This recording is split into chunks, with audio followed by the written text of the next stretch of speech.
I am back from GDC. I'm still getting over the post-GDC sickness, so I'll try to keep my coughing to a minimum in this video. But it's been a really productive week, and I think this week I'm just going to jump right in and start showing off some of the stuff I've been working on. So I've been trying to wrap up the last couple of features that I need before I go back through and decorate every level with environment art and populate every level with characters. So a lot of what I'm going to be showing off today is going to be in test maps, but I have also done a little more work in tile sets and stuff, and I'll show that off too. So let's see.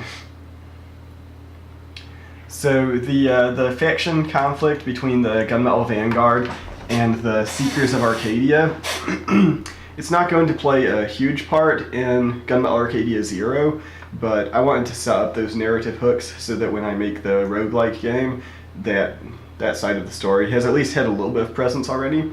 So you will find recruiters throughout the game, and I have them here in this test map. You'll see when you can talk to them, they act like vendors, they can sell you things, but the first item in the list is this Vanguard sigil. And if I come over here and talk to this guy, he has the Seeker sigil. It doesn't cost anything, but if you buy this item, it effectively means that you've joined that faction. So I'll go ahead and do this, show what happens. You buy it for $0, you equip it. So now I can come to my inventory, I see that I have it equipped. And what that does is, this guy will sell items at slightly reduced rates. These items were already cheap to begin with, so you're only seeing like one coin difference. But it takes off some percentage of the price. And it can also grant access to items that maybe weren't available previously. You can also unequip it, which means you go back to being unaligned, and then that discount is lost. However, once you've joined one faction or the other, you can't join the other one. So now when I talk to this guy, the Vanguard sigil is no longer available. I can't buy that one. So that's not going to play a huge part in Gunmetal Arcadia 0, but I wanted that to be in there in some form because the faction conflict is going to be sort of the central narrative idea of the roguelike game. So it will at least have a little bit of a presence here and will affect, how you buy items and who you choose to shop with. Let's see, moving on to a completely unrelated thing. I added a feature now to where if you hold the left stick up or down, you can manually drag the camera. So that's nice, like when you are, if there's like spikes below you and you need to have a clear view of what's going on as you're trying to like traverse down a big room. Let's see. Close this for a second because I don't remember what else I've done. Oh right, sub-weapons.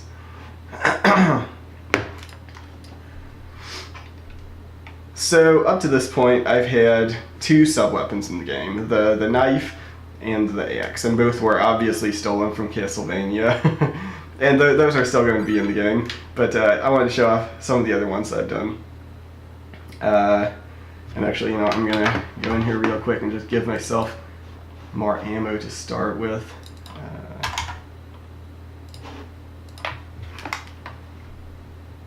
I've been working also recently on like changing the caps on how many bombs, how much ammo you can carry.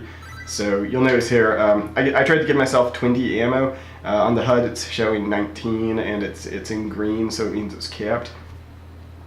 There's a bug in there right now where because I added that through the editor and I didn't really get that ammo in a way where it could check against that cap, it's actually higher than what it says right now. So like if I throw this knife, you'll see the number doesn't change, but now it is actually at 19. Alright, so yeah, anyway. I've been working on sub-weapons. So we've got the knife, just as straightforward damage. We've got the axe that flies in an arc. And then I wanted to try to get some different types of weapons in there. So there's this sort of boomerang thing. It's sort of like the cross in Castlevania. It goes out and then flies back towards you. And it can hit things twice, which is nice, especially for bosses. You can hit them once as it's flying out and once again on the way back. So it does extra damage. We've got this wave attack, which sort of follows the sine wave pattern. Sort of your own Medusa head, as Nelson said on Twitter. We have this 3-way spread shot, which, you know, I always like the spread shot in Contra and wanted to do something sort of like that. This one also, you'll notice it consumes 2 ammo at once. I'm still balancing the price on these things. Actually, I'm just going to start this over because I'm out of ammo now. This one is sort of similar to the book or the Bible from Castlevania. It flies around you in a circular pattern. It doesn't stick with you, it just sort of circles around wherever you threw it. So as you move around, it's not going to follow you. And I may change that, I don't know. I got these all stubbed out real quick yesterday and haven't actually had much time to play through the game now that they exist in there and can drop from torches and stuff. So I still need to sort of figure out what the best scenario for each of these is. This is the Lancers, I think I called them. They fly upward. This one costs 2, or no, I guess this one only does cost 1 ammo right now. I'm still tuning that stuff. I felt like I needed some sort of wide range vertical attack, so that's what this one is supposed to, and that's the purpose it was. This one costs 2. This is essentially the same as a knife, except it also flies backwards and has wider range. I haven't yet started tuning how much damage these do. Currently they all do the same amount of damage, which I believe is like 2 hearts worth. But yeah, I'll probably figure that stuff out more in the future. So that's all the sub-weapons. I'm going to pause for a second here and see if I can figure out a good way to show off the melee weapons too. Alright, so this is a room where I've been testing different types of vendors.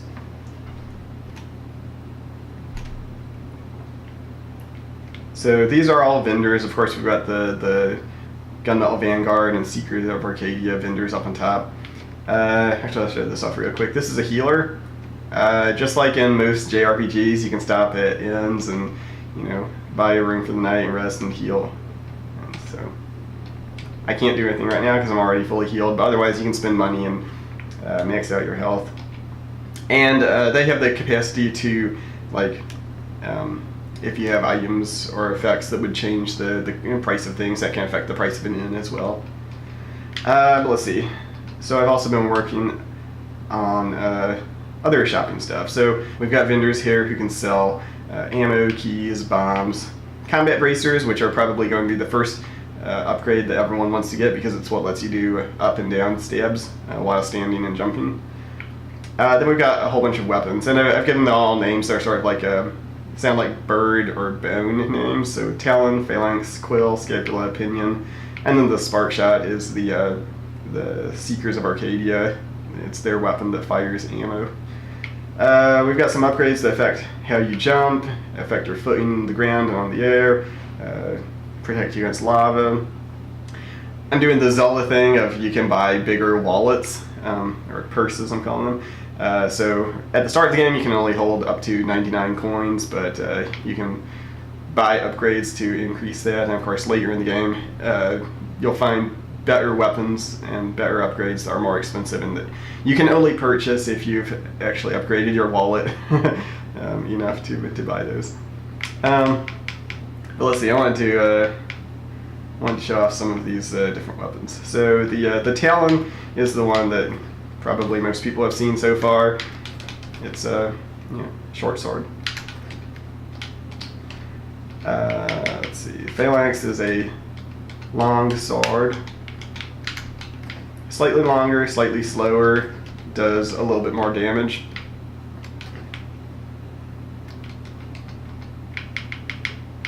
The Quill is essentially Link's sword from Zelda 2. It's very short, very fast.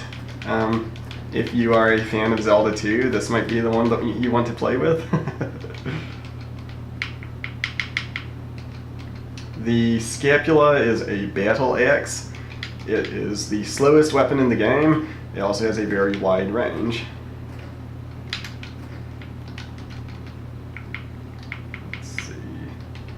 The Pinion has the longest range.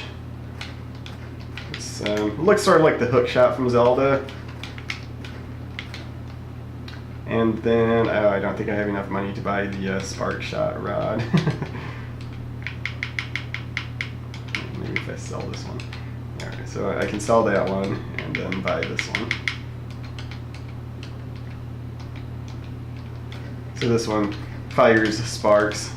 It doesn't do much melee damage on its own. It doesn't have very good range, but it actually has the highest damage if you can hit enemies with both the melee and the ranged attacks at once.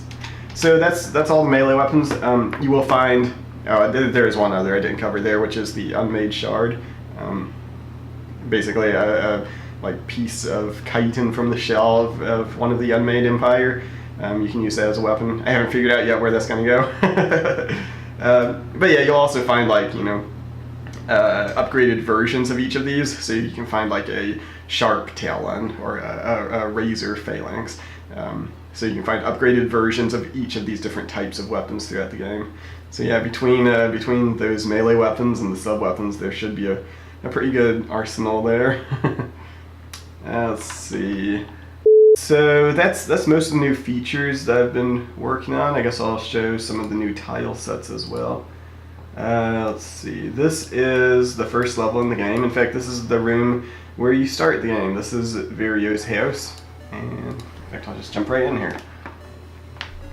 I want the start of the game to be a little bit dreary. You start out in this house and it's all kind of like muted blues and greens, and there's kind of dreary music. And well, I'm launching through the editor, so it's starting me with equipment that I wouldn't normally have. But at the start of the game, you would go downstairs and find a sword in the basement, and that would be the weapon that you start with. And then you come out here, and this is the neighborhood. And the neighborhood is also kind of very muted and subdued and dreary.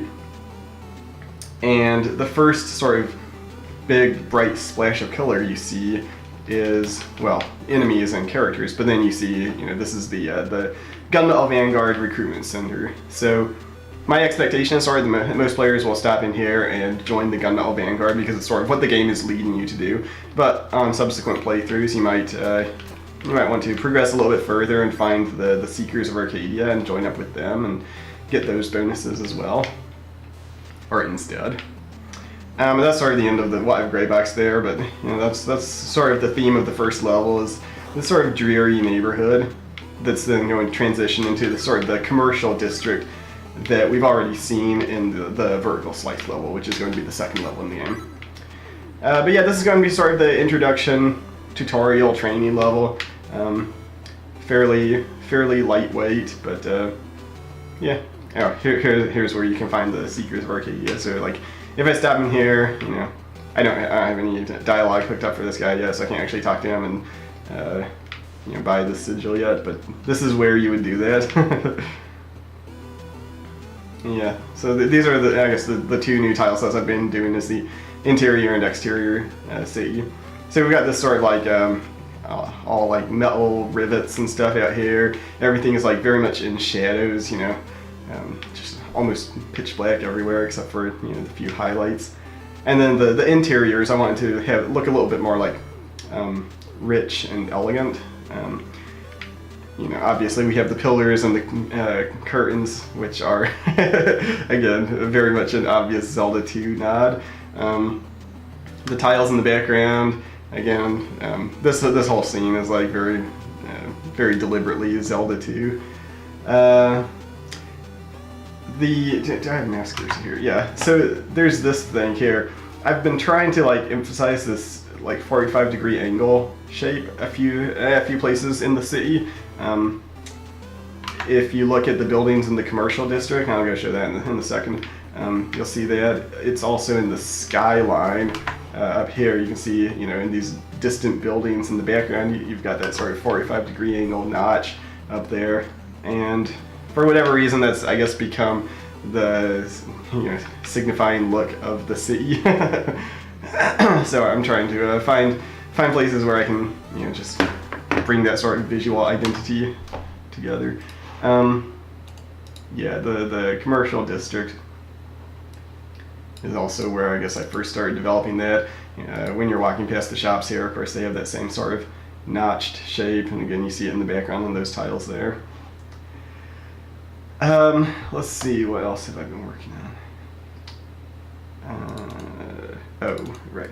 So, the fourth level in the game is going to be the catacombs, and that means it's this tile set that I've been using since like, you know, early in development. And so I didn't have to make too many changes to that one. I added a few tiles to sort of bring everything together, and then the cliffs and the forest, which I think I showed screenshots of these where I had done sort of samples and mock-ups of what these scenes might look like several months ago, and finally I've started putting that level together and figuring out, you know, it's one of those things where I mock up a sample scene, but then as I actually start building the level, I realize like there's things I had missed or overlooked, and you know, things like ladders and doors, need to make sure that I have tiles for all of those. Find variations on things like trees, and then yeah, up here added some more like pillars, so it looks like there's this sort of ruined temple aesthetic. But yeah, this is going to be the 5th level in the game, which sets up some sort of narrative stuff that I'm not going to spoil yet. So I guess just like the last video I did, I'm sort of in a state where everything is sort of coming together very last minute and all at once, and it's hard to keep track of everything. Probably, I know there's stuff that I didn't cover in this video. I'll figure out what that is in Monday's blog, which will already be up by the time you see this, but it will cover whatever those things are. Yeah, I guess that's it. As always, thanks for watching. Please like and subscribe. This series is supported through Patreon. You can find those links below. A big thank you to everyone who is already supporting me on there. Thanks for watching. I'll see you next time.